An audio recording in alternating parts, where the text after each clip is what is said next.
Arestado ang 5 high-value individual sa ikinasang bypass operation ng Taguig Police sa barangay Napindan, Taguig City. Sa operasyon, nasamsa mga abot sa 176 na milyong pisong halaga ng mga iligal na droga.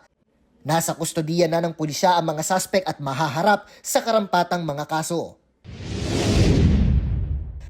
Matagumpay naman na nadiskubre ng Police Regional Office Cordillera Administrative Region ang libu-libong piraso ng tanim na marijuana sa lalawigan ng Benguet. Sa ikinasang marijuana eradication operation sa Barangay Badeo, Kibungan, nadiskubre ang halos 35,000 fully grown marijuana plants na may tinatayang halaga na halos 7 milyong piso. Pinagsusunog at binunot ng mga operatiba ang mga tanim habang patuloy naman ang investigasyon ng pulisya upang matukoy ang mga nasa likod ng iligal na taniman. Kalaboso rin ang isang lalaki sa ikinasang bypass operation ng pulisya sa Barangay Maasim, San Ildefonso, Bulacan. Nakumpiska sa suspect ang isang kalibre 38, 3 piraso ng bala at 4 na piraso ng peking budel money kasama ang bypass money na ginamit sa operasyon.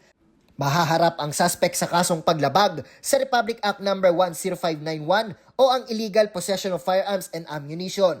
Nauuna sa balitang totoo at laging bago. Japr Regala, Alauna sa Balita, Congress TV.